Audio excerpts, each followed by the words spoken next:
Hey, what's up, YouTube Outdoorsman? Thanks for tuning in to the next episode of Lions Den Outdoors. I'm your host, Jace Lyon.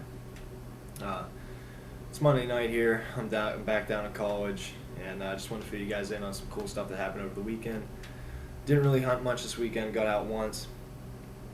Just experienced the peak of the rut down here in PA, and man, was it happening. Saw a lot of bucks chasing. Saw a lot of good bucks. Definitely figured out a good stand for next year, where I'm going to be at. I've hunted it a few times, and every single time I've seen a good buck, so that's definitely going to be the place to be next year, and I'm definitely going to be holding out for a nice one. I didn't take the camera with me, unfortunately. I would have had some great footage. I actually witnessed an 8-point breeding a doe maybe 50 yards from me. That would have been awesome to get on camera. I mean, not many people see that in the woods, but I was fortunate enough to see it. But yeah, I got close to some really nice bucks, and my dad did as well, but luckily he still had his archery tag, so he tagged one up this weekend, and it's his first ever archery buck. He's 57 years old, shot it on his birthday, and it was the first buck he'd seen all season, and man, was it a nice one.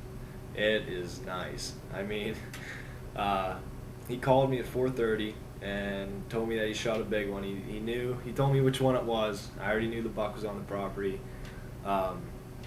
And it was one of the properties that we had seen big ones every single year. It's real close to my house, but we hunted a lot, and we never really connected on one. I always wanted to see a big one go down, and we finally got to do it. So yeah, he called me up. We went and tracked it. Took a little bit to track.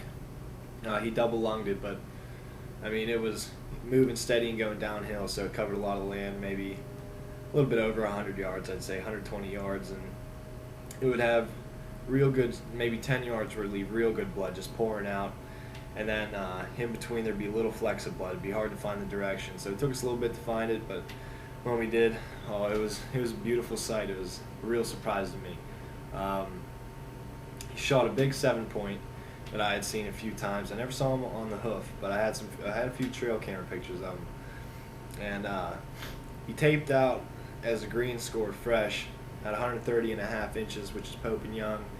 Pope and Young is anything above 125 inches, but I really hope it stays above Pope and Young after the 60-day drying period. I've been doing a little bit of reading about what the taxidermist can do to stop it from shrinking, but pretty much it's going to shrink a little bit inevitably, but like if you hang it up, apparently the gravity will pull the rack in based on the sutures in the skull, like where the rack lays.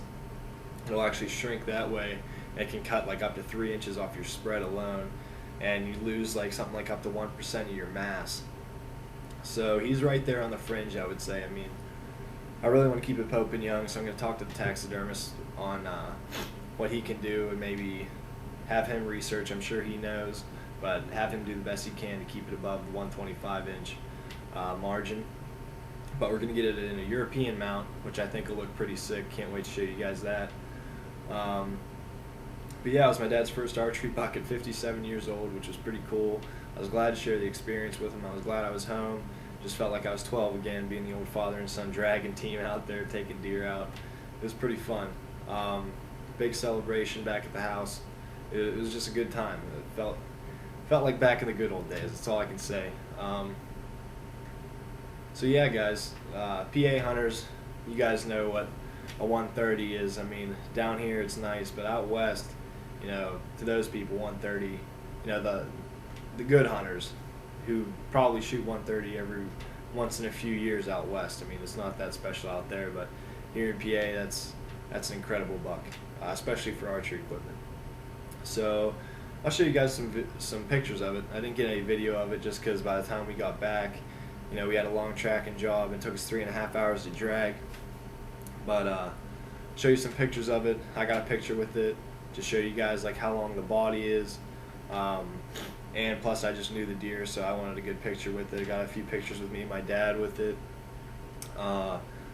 We measured the buck out from the base of the neck to the tail. It was 7 foot long. Like, it was the longest deer I've ever seen in my life. Field dressed, well over 200 pounds. It was a brute of a buck. I would guess he's probably 5.5 years old. You guys can tell me what you guys think. Comment below. Let me know what you guys think. I mean, it's going to be kind of hard from the pictures because I really didn't get that well of pictures for aging, but He's an old, heavy brute. That's all I can say. His bases were 6.5 inches in circumference, and he keeps that mass real well whole way out through his rack. And that's why he scores so high, being a 7-point. I mean, if he'd have been a 9 or a 10, he would have easily touched 140s. But fortunately enough, he did get a green Pope and Young. Let's see if it. I'll let you guys know if it keeps up. And I really hope it does. His first Pope and Young in the family, and my dad's first archery buck. That's just incredible. So I'll show you guys some pictures. Let me know what you think. PA hunters, let me know what you guys are seeing out there. You know, I'm big into the whole PA crowd. So I mean, not that other hunters don't mean anything to me. I love you guys too, but let me know what you PA guys are out there seeing. And I'll be checking out you guys' channels. Just let me know if you guys have videos up. I'll be sure to check them out. And like, comment, subscribe, and just let me know what you guys think about the buck. All right, thanks guys. Catch you later.